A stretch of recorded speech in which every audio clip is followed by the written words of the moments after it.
वो माँ से बहुत डांट सुनती थी, बस टीवी के सामने बैठी रहती थी। किसी की हिम्मत कोई उसकी पसंद का ड्रामा लगा हो और चैनल बदल दे। 19 साल की हो गई थी लेकिन समझदार न थी, बिल्कुल सादा सी थी। माँ 2 साल से रोटी बनाना सिखा रही थी, लेकिन मजाल है कि रोटी गोल बना सकती हो, खाना बनाना भी ना आता था। वो सोचती ही नहीं थी कि माँ मारे डांटेंगी, उसे तो कोई परवाह ही नहीं थी। कुछ पल उदास रहती, फिर वो वही हाल, जा बैठती टीवी के सामने। नाम तो उसका रोशनी था, लेकिन सब उसे झल्ली कहा करते थे। 8वीं क्लास के बाद स्कूल जाना भी छोड़ दिया था, पढ़ाई में कहाँ दिल लगता था। सब रिश्तेदार मोहल्ले वाले सब उसे झल्ली कहा करते। उसके काम थे ही ऐसे। 19 साल की नौजवान लड़की, लेकिन बिल्कुल सादा। कोई समझ नहीं कौन अपना कौन पराया है, किसके सामने क्या बात करनी है। जब फेवरेट ड्रामे में हीरो हीरोइन उदास हो जाते तो रोने लगती। माँ डांटती, बहुत तंग हूँ मैं तुमसे। झल्ली जैसी भी थी, लेकिन एक बात तो थी, वो बड़ी धार्मिक थी। भगवान की पूजा अर्चना में उसका बहुत दिल लगता था। 2 बड़ी बहनें थीं, उनकी शादी हो चुकी थी, एक भाई था, छोटा था। माँ चाहती थी कि झल्ली की कहीं शादी करवा दे। आजकल के ज़माने में हर कोई मॉडर्न पढ़ी लिखी लड़की पसंद करता है, भला क्यों कोई उस झल्ली को पसंद करता। कभी माँ से डांट पड़ती तो अकेली बैठी बातें करने लगती, मैं छोड़कर चली जाऊंगी उन लोगों को, देखना मुझे रहना ही नहीं है उनके साथ। घर का इतना सारा काम करवाते हैं, फिर इतनी बेइज्जती करती हैं। माँ और पापा मुझसे बात ही नहीं करते, पता नहीं क्यों भगवान ने मुझे ऐसा बनाया है। झल्ली की एक दोस्त थी, हेमा, मोहल्ले की लड़की थी, बहुत तेज़ थी। वो झल्ली की सहेली थी। हेमा शादीशुदा थी, यूँ कह ले पड़ोसी की बहू थी। जब माँ से नाराज़ हो जाती तो हेमा के पास चली जाती, उसे बताती, जाकर देख मैंने खाना भी बनाया, फिर सारे बर्तन धोए। माँ कहती कपड़े भी धो लो, लेकिन मुझे ड्रामा देखना था, मेरा ड्रामा देखने का टाइम था, मैंने मना कर दिया कपड़े धोने से।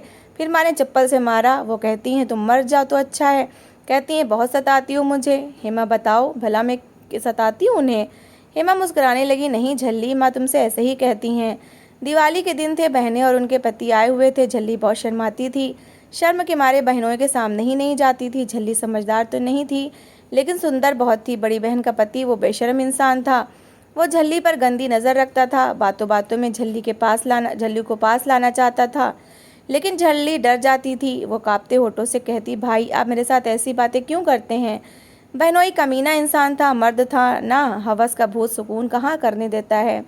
एक रात वो झल्ली के साथ हद से ज़्यादा गुजरने लगा। झल्ली बहुत डर गई, वो रोने लगी। बहनोई डर गया, वो झल्ली को छोड़कर चला गया। दबी आवाज़ में वो सारी रात रोती रही। सुबह हुई, आंखें सूजी हुई थीं, लेकिन बहनोई ने झल्ली की बहन यानी अपनी पत्नी को बताया, यार तुम्हारी बहन झल्ली मेरी बहन की तरह है, रात को मेरे पास आई थी, उसे कुछ समझाओ। बहन को बहुत गुस्सा आया, पहले कहने लगी कि मेरी बहन ऐसा नहीं कर सकती, लेकिन औरत तो फिर औरत होती है ना। पति पर भी विश्वास था। झल्ली किचन में खाना बना रही थी माँ के साथ मिलकर। बड़ी बहन गुस्से में गई, झल्ली के मुंह पर थप्पड़ दे मारा। माँ गुस्से से बोली, मालिनी पागल हो गई हो क्या, क्यों मार रही हो इसे? बहन ने रोटी बनाने वाला बेलन झल्ली के सर पर दे मारा, सर से खून बहने लगा। ये पागल बनती फिरती है ना, पूछो इससे माँ, इसने क्या गंदी हरकत की है? माँ घबरा गई, क्या किया इस कमबख्त ने? बहन गुस्से से बोली, मेरे पति के साथ सोना चाहती है। माँ ने कानों को हाथ लगाया, बेटी चुप कर जा, ये बात यहीं दबा दे, तेरे बाप को पता चला ना तो वो जान से मार देगा इसे। झल्ली को कुछ समझ नहीं आ रहा था कि बहनोई ने ऐसा क्यों किया। झल्ली माँ की तरफ देखकर बोली, माँ मुझे भगवान की सौगंध है, मैंने कुछ गलत नहीं किया, वो तो भाई मेरे पास आए थे रात को। माँ ने झल्ली को बालों से पकड़ लिया, चुप कर जा कमबख्त, चुप रहे।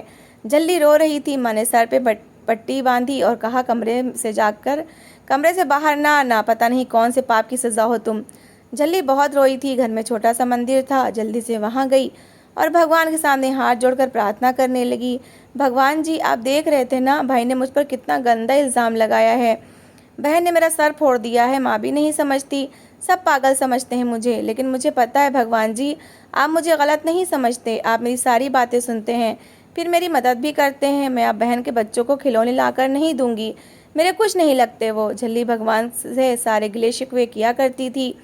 दिवाली के दिन गुजर गए, सब अपने अपने घर वापस चले गए। झल्ली को सुकून मिला, भगवान का शुक्र है कि सब चले गए। वो हेमा के पास गई। हेमा ने पूछा, दिवाली पर नहीं आई थी तुम हमारे घर, मैंने तुम्हारे लिए कचौड़ी बनाई थी। झल्ली पहले सब कुछ बताने लगी, फिर चुप हो गई। मुस्कुराते हुए बोली, ना मेरे भांजे बहन आए थे तो घर के सारे काम मैं ही कर रही थी। हेमा मुस्कुराई, अच्छा ठीक है। हेमा ने आवाज़ दी, झल्ली मेरे कपड़े धुल दे, दोस्त है ना तू मेरी। सारी फैमिली के कोई 15 सूट हेमा ने झल्ली से धुलवाए। झल्ली पागल सी बस जज्बात में आकर मान लेती थी। सीधी सी लड़की थी, माँ से फिर डांट सुनती कि उनके कपड़े धो रही थी। झल्ली मुस्कुराती, माँ वो दोस्त है मेरी, बहन बनी हुई है मेरी। वो लोग झल्ली के लिए रिश्ता ढूंढ ढूंढ कर थक गए थे। माँ चाहती थी हमारे जीते जी या तो ये मर जाए या कोई ब्याह कर ले जाए, वरना हमारे बाद कौन इसका ख्याल रखेगा। पागल सी है, हर किसी की बात मान लेती है। माँ जानती थी झल्ली ने अपने जीजा के साथ ऐसा कुछ नहीं किया, लेकिन दूसरी बेटी की खातिर झल्ली पर गुस्सा किया था। फिर एक दिन झल्ली के माँ बाप बड़ी बेटी की तरफ गए हुए थे। झल्ली घर में अकेली थी, छोटा भाई स्कूल गया हुआ था। हेमा शादीशुदा होने के बावजूद चरित्रहीन थी। उसने बॉयफ्रेंड बनाया हुआ था। बॉयफ्रेंड ने इसने मिलने की जिद की। हेमा ने देखा झल्ली के माँ बाप घर पर नहीं है, बॉयफ्रेंड को झल्ली के घर बुलवा लिया। झल्ली से कहने लगी, मेरा कजिन आ रहा है, तुम किसी को बताना नहीं। बॉयफ्रेंड के साथ एक और भी लड़का था। झल्ली डर रही थी, लेकिन हेमा झूठ बताकर तसल्ली दे रही थी झल्ली को। जब हेमा का बॉयफ्रेंड झल्ली के घर दाखिल हुआ, हेमा कमरे में चली गई। गांव के कुछ लड़कों ने हेमा के बॉयफ्रेंड को देखा कि ये कौन लड़के हैं, बाइक पीछे खड़ी की और चुपके से उनके घर में चले गए। उन्होंने गांव के एक दो लोग और लोगों को बताया। झल्ली के घर का दरवाज़ा खटखटाया। हेमा डर गई। हेमा ने जल्दी से कहा, लगता है कोई आ गया है, मैं सीढ़ी से चढ़कर अपने घर चली जाती हूँ, तुम लोग दीवार फांद कर भाग जाओ। हेमा अपने घर भाग गई। लड़के भागने लगे कि गांव के लड़कों ने दीवार से कूदकर उन्हें पकड़ लिया। झल्ली को कुछ समझ नहीं आ रहा था कि ये क्या हुआ है, हेमा क्यों भाग गई है। मोहल्ले वालों ने झल्ली को भी पकड़ लिया और लड़कों को भी। लड़के दूसरे गांव के थे, अमीरजादे थे। लोग झल्ली को गालियां देने लगे। गांव के लोग बातें करने लगे थे, हे भगवान, हम पागल समझते थे इसे, और देखो क्या गुल खिला रही है ये, इसे तो फांसी चढ़ा दो। बाप घर आया। मैं हैरान थी, सारा गांव क्यों इकट्ठा हुआ है। पता चला झल्ली से मिलने लड़के आए थे। बाप ने डंडा उठाया, इतना मारा कि वो चीखती रही, चिल्लाती रही, पापा वो तो हेमा के कजिन हैं। लेकिन अब वहाँ कौन सुनने वाला था। झल्ली को मार मार कर लहूलुहान कर दिया। लड़के भी चुप रहे, उन्होंने भी हेमा का नाम न लिया। हेमा छत पर खड़ी मोहल्ले की औरतों को बता रही थी कि मुझे तो पहले ही शक था इस पे। लड़कों को भी काफ़ी मारा था, लेकिन अमीर बाप की औलाद थे, उन्हें छुड़वा कर ले गए। पर पूरा गांव थूकने लगा था। बाप ने तेल फेंक कर जलाना चाहा। कुछ लोगों ने समझाया, छोड़ दो, कातिल ना बनो। सब झल्ली को बुरा भला कह रहे थे। हेमा अपने पति को बता रही थी कि देखो झल्ली ने क्या किया है। सब अपने अपने घरों की तरफ जाने लगे। झल्ली भगवान के सामने गई और खूब रोई, भगवान जी, बहुत मारा है पापा ने।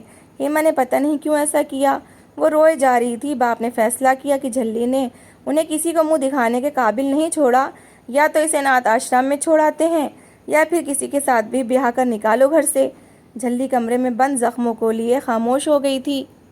कुछ दिन बाद एक रिश्ता आया। किसी ने बताया 60 साल का आदमी है, उसके बच्चे जवान हैं, सारे बच्चे लंदन में रहते हैं, वो अकेला रहता है। एक मार्केट का मालिक है, बड़ा घर है, वो अकेला घर में अकेला रहता है। वो बस चाहता है कि कोई लड़की हो जो उसका ख्याल रख सके, खाना बना कर दे सके। बाप ने झट से हाँ कर दी। रिश्ता झल्ली के बाप की उम्र के बराबर इंसान का था। झल्ली खामोश थी। वो आदमी लाखों की गाड़ी में आया था। झल्ली को देखा, महसूस किया झल्ली बहुत मासूम और सादा सी है। बूढ़े आदमी ने हाँ कर दी। उसने कहा, बस सादगी से शादी कर लेंगे। सब गांव वाले बातें कर रहे थे बूढ़े आदमी के बारे में। बाप ने हाथ जोड़कर झल्ली से जान छुड़ाई।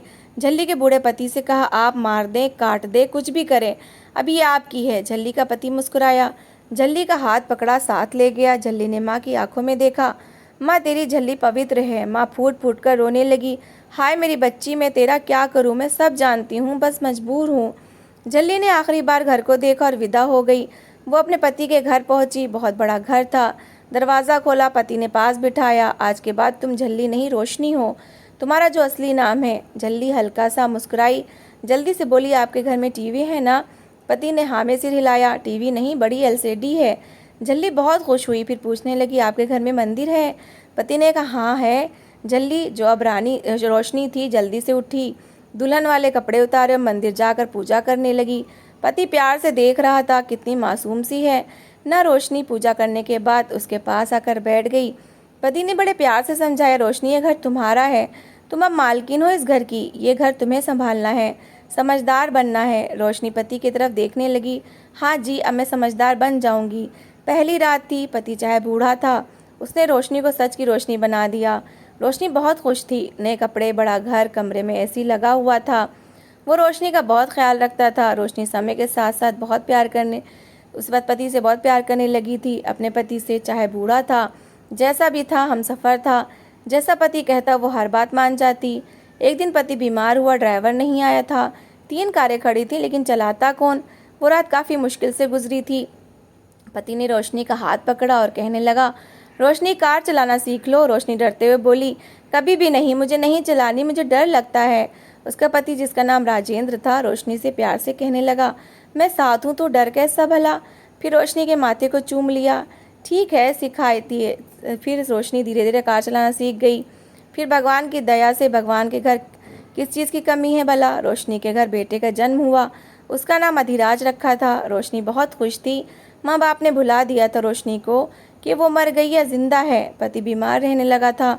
मार्केट की दुकानों का रेंट अब रोशनी ही लेती थी। लाखों रुपए महीने का रेंट आता था। बेटा स्कूल जाने लगा। रोशनी पति की सेवा करती, ख्याल रखती। पति के पहले बेटों ने तो बाप का हाल तक ना पूछा। सालों गुजर गए और फिर एक दिन पति का साथ ही छूट गया। कयामत सा दर्द मिला, पति दुनिया से चला गया। रोशनी बहुत रोई थी। जल्दी से रोशनी बनाने वाला हमसफ़र छोड़कर चला गया था। सारी प्रॉपर्टी रोशनी के नाम थी। 25 दुकानें, बैंक बैलेंस, गाड़ियाँ, सब कुछ रोशनी के नाम कर गया। अब बेटा 12 साल का हो गया था। रोशनी बहुत उदास रहती थी। पति को याद करके बहुत रोती। अधिराज ने लॉ की पढ़ाई की। रोशनी के परवरिश का असर था कि अधिराज बहुत अच्छा लड़का था, गरीबों का हमदर्द। अधिराज अब जवान हो चुका था, वकील बन गया था। रोशनी खाना बना रही थी। अधिराज पास आया। मम्मा, आपसे कितनी बार कहा है नौकरानी को करने दिया करे काम। रोशनी मुस्कुराई। बेटा, बस खाना ही तो बनाती हूँ, नौकरानी बाकी के सारे काम देखती है। रोशनी ने बेटे के माथे पर प्यार किया। अधिराज, बेटा, मेरे कमरे का एसी ख़राब है, वो ठीक करवा दो। अधिराज खाना खाते हुए बोला, माँ, अब नया लगवा दूंगा, पहले भी कितनी बार ठीक करवाया है। आज रात आप मेरे कमरे में सो जाइए। और मामा, वो मुंशी चाचा की बेटी की शादी है, आप चली जाना उनके घर। रोशनी मुस्कुराई। हाय मेरे बच्चे, सबकी कितनी चिंता करता है। 26 साल गुजर गए थे, माँ बाप से दूर हुए। किसी ने रोशनी की खबर न ली थी। अधिराज को भगवान ने कामयाबी दी, वो जज बन गया। रोशनी की प्रार्थनाएं और बेटे की मेहनत रंग लाई थी। रोशनी से बहुत बार पूछा था अधिराज ने, माँ, मेरे नाना नानी नहीं है क्या? लेकिन रोशनी बात टाल देती थी। फिर एक दिन अधिराज से कहने लगी, बेटा, मेरठ की 2 टिकटें ले आना, फ्लाइट से हम मेरठ जाएंगे। अधिराज ने पूछा, माँ, मेरठ में कौन है हमारा? रोशनी ने प्यार से कहा, बताऊंगी, चलो तो सही। मुंबई से मेरठ की फ़्लाइट लेकर वो मेरठ पहुँचे। रोशनी बहुत खुश थी। आज माँ पापा से मिलूंगी। वो अपने गांव पहुंची। रेंट की गाड़ी लेकर घर के सामने आई। कच्चा सा घर पक्का हो चुका था। दरवाजे पर दस्तक दी। एक जवान लड़की बाहर आई। जी, किससे मिलना है आपको? लड़की का चेहरा बिल्कुल पापा के जैसा था। रोशनी मुस्कुराई। बेटी, मुझे रघुवीर जी से मिलना है। रघुवीर रोशनी का भाई था। वो लड़की बोली, रघुवीर तो मेरे पापा का नाम है। पापा घर पर नहीं है, आप अभी अंदर आ जाएं। रोशनी घर में दाखिल हुई। अधिराज साथ था। भाभी तो ना पहचान सकी, लेकिन बड़ी बहन, जिसके पति ने इल्ज़ाम लगाया था रोशनी पर, वो कमरे से बाहर आई। बूढ़ी हो चुकी थी। रोशनी को देखा तो हैरान रह गई, चीख कर रोने लगी। झल्ली, मेरी बहन। दौड़ते हुए रोशनी के गले से आ लगी। झल्ली, तुम जिंदा हो? वो रोशनी का मुंह चूमने लगी। भाभी बच्चों को सबको बताने लगी, मेरी बहन है ये झल्ली। इतने में भाई भी आ गया। भाई ने झल्ली को देखा, आंखों से आंसू बहने लगे। मेरी बहन, माफ़ कर देना, मुझे तुम्हारी शादी के बाद हमें पापा ने नहीं बताया था। तुम्हारी शादी कहाँ, किस शहर में की थी? रोशनी ने आंसू साफ किए पूछा, माँ, पिताजी कहाँ हैं?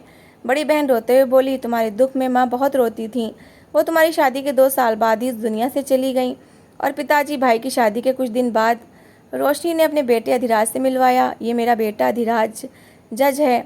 सब उसके बेटे की तरफ देखने लगे, कितना स्मार्ट है। बड़ी बहन रोशनी के पास ही बैठी थी। रोते हुए बोली, झल्ली, मेरा पति गलत था, मुझे पता चल गया था। उसने इल्ज़ाम लगाया था। उसने मुझे तलाक दे दी थी। बेटी उसने रख ली और बेटा मैंने। झल्ली ने हौसला दिया। बहन, भगवान जो करता है अच्छा करता है। काफ़ी समय तक दोनों बहनें दुख सुख की बातें करती रहीं। रोशनी ने हेमा का पूछा तो बहन ने बताया, हेमा को कैंसर हो चुका है, वो बहुत तकलीफ़ में है बेचारी। भगवान से प्रार्थना है कि इस तकलीफ़ से तो अच्छा है कि वो मर ही जाए। रोशनी हेमा से मिलने गई। वो सूख कर कांटा हो चुकी थी। रोशनी को देखकर हाथ जोड़ लिए, आंखों में आंसू थे। रोशनी ने हेमा के माथे को चूमा और कहने लगी, बहन, भगवान तुम्हारी तकलीफ़ कम करे, मैंने तुम्हें माफ़ किया। रात को सब खाना खा रहे थे। अधिराज ने कहा, माँ, मुझे कल वापस जाना है, आप रुक जाइए कुछ दिन, मुझे अदालत में कुछ इम्पोर्टेंस केस सुनने हैं। सब झल्ली की तरफ देख रहे थे, फिर बेटे की तरफ देखने लगे। भगवान क्या कुछ नहीं कर सकता, किस्मत बनाने वाला भगवान है। सारा इंसान के कर्मों का फल है। झल्ली ने हर दर्द, हर समय में भगवान को ना भुलाया। पूरा गांव झल्ली की किस्मत और बेटे की तारीफें कर रहा था। ये वही झल्ली थी जिस पर लोग थूक रहे थे। बेटा वापस चला गया। रोशनी ने बोला, बेटा सब नौकरों को सैलरी दे देना और मेरी आज से 5 दिन बाद की टिकट करवा देना। सब झल्ली के भाग पर हैरान थे। यूं एक झल्ली के भाग की कहानी पूरी हुई। तो दोस्तों, इस कहानी को लेकर आपकी क्या राय है कमेंट बॉक्स में ज़रूर बताएं। और अगर कहानी अच्छी लगी हो तो प्लीज़ लाइक करें। अगर आपने हमारे चैनल को अभी तक सब्सक्राइब नहीं किया तो ज़रूर कर लीजिए। तो मिलते हैं ऐसी ही एक मोटिवेशनल कहानी के साथ। Thanks for watching.